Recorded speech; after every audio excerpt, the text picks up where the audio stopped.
Today we're going to be looking at a 2008 Nissan Frontier heat and air conditioning control panel that the lights are burned out in it. And this, I believe, is for any model from like 2005 to 2010 that has essentially this heating control. So fan speed, temperature, and then your different air conditioning settings, AC, recirculate. So what happens here is you've got no light coming out. And if you take this apart, there's little tabs on it. Of course, if you can't take this apart, replacing these lights is going to be even more of a challenge for you. So I'm going to assume you know how to get this thing out of the dash, and there's tons of videos on YouTube you can find out how to do that. Once you get it apart, you'll notice that the way these are illuminated is the light actually hits these this hole and diffuses the light out against the plastic, sort of illuminate it. So what we're going to do is take the bulbs that typically come in it, which is this is what comes into it. This is a surface mount light bulb, and they're very difficult to get these in the right size. If you have to order this whole control panel, it's about $150 for, you know, what, a 1 cent light bulb. So what we're going to do is replace these with LEDs instead of the typical incandescent lamp, so that, you know, hopefully it'll last forever, and you'll be able to not worry about having to take this thing apart and replace it again. My Labrador's over here wanting to play ball. So in order to put the LEDs in, let's get this thing apart. There are 3 screws that hold this board in. You can see I've already removed the LEDs there. I just stuck my soldering iron on them, underneath them, and lifted them off. And then I have put one of these on here, one LED on here to test. So the LED has 2 leads on it. One's a anode and one's a cathode. Basically, the cathode is the negative, the anode is the positive. If you get it wrong, you simply have to reverse it. Now, you can't just put the LED and solder it directly on the pads, because this is 12 volts coming out and the LED will burn out. It's got to have some current limiter on it so that it won't burn out. Typically, you can get this whole kit. I'll send you a link below for a kit that includes many different LED colors. So if you don't want to do just white, you can do blue, yellow, green. I think it comes with 4 or 5 colors. I'm going to do blue. It also comes with some 470 ohm resistors, which we'll have to put in. So what I effectively did is determine which one of these is anode and cathode. You do that by looking at the LED itself. You won't be able to see this. I'm not going to try to do it close up, but one side is flat, and the other lead, the case around it, is round. So the case itself, when you're looking at it from the back, is rounded except for where the cathode is, and that's square. The anode is up top, and this way I'm holding it now, and is rounded. So you're going to put the cathode on the bottom of the tab and the anode on the top. So having said that, all I essentially did was take the LED, I bent the anode lead out of the way. The lab is having a field day over here. Maggie, we're not going to play ball right now, so just relax. And then I put a slight bend in this one to give me some distance off the board, so when I set it down, it's essentially going to set down something like this. That gives me the right spacing so that I can mate up with that little indented area. So what I typically do is I will trim back one lead, in this case the cathode,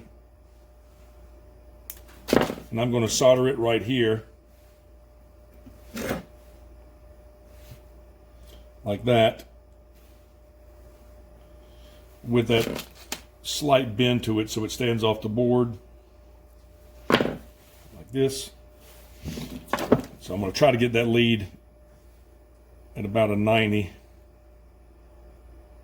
This is not critical by any means. So the soldering iron,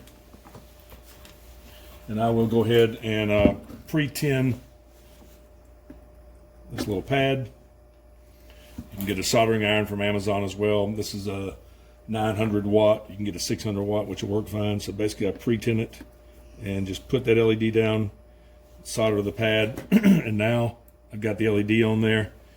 And that actually felt like a cold solder joint, so let me hit that again. There we go. Now the negative, of course, like I said, we got to put the resistor in series first. So we want to go ahead and take a resistor, pull one of these loose, and we'll cut back up on one side so that we've got about 1/4 of an inch sticking out. And now I can simply just sort of move this LED out of the way for a second. And if you want to, you can pretend your lead on your resistor. So let's stick this down. And I'm going to solder the LED lead down.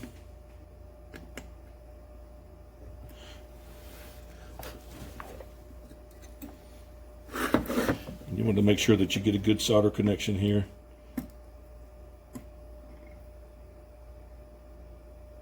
All right, that looks good. So I've soldered that connection down.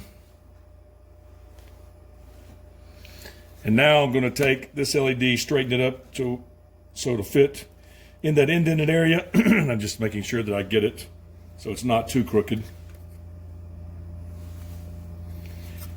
And I'll bring the lead over here and tie it into this resistor. So what I'll normally do is just wrap the lead over just so it crosses like that. Once it crosses there, I can solder it and cut off the excess.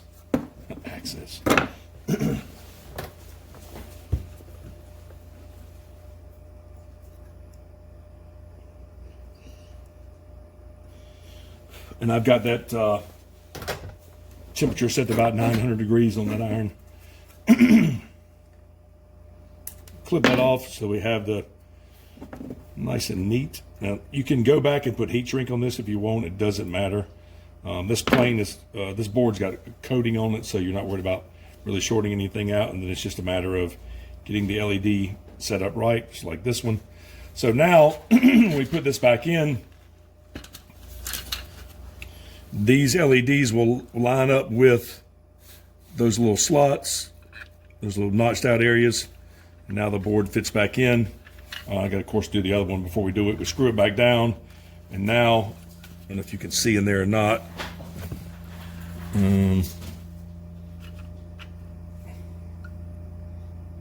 Yep.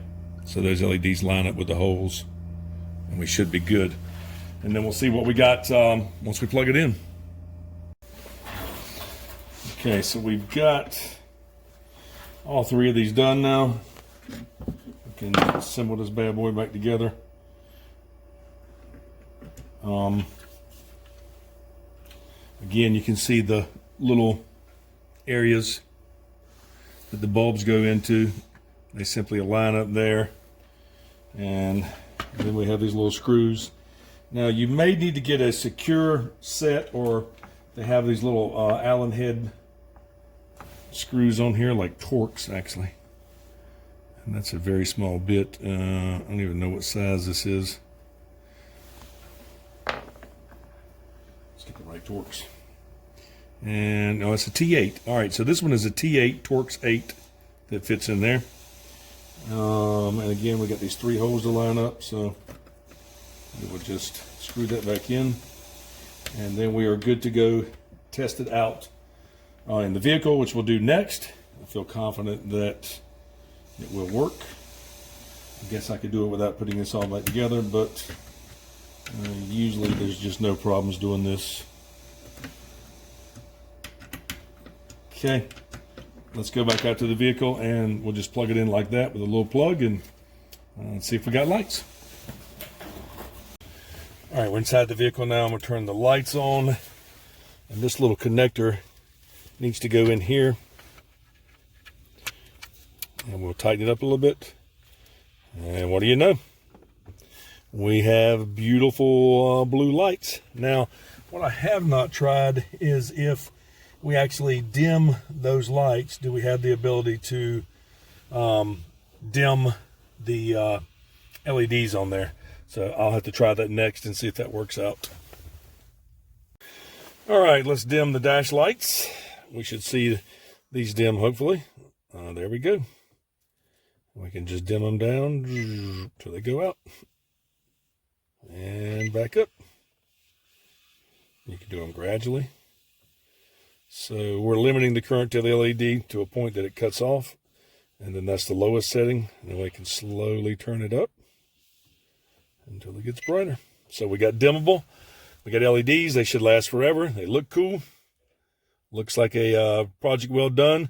Total cost for the project was about $6. If you had the LEDs, you should be able to get those, really, if you want to get them on eBay and stuff, for about a penny a piece.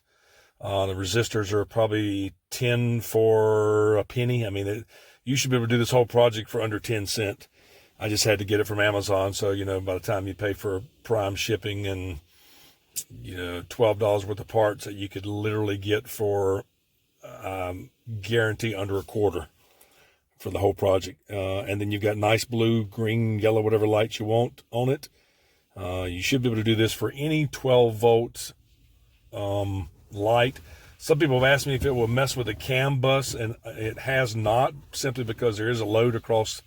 It's not as much as the little incandescent bulbs that are on there, but it is draws about 3 to 5 milliamps per LED to run this. So you are getting some current draw. It has not affected the CAN bus. It shouldn't affect the CAN bus, which is the communications bus throughout the computers. So you should also not get like a light out indicator on the dash or anything. I haven't had any of those with any issues with it.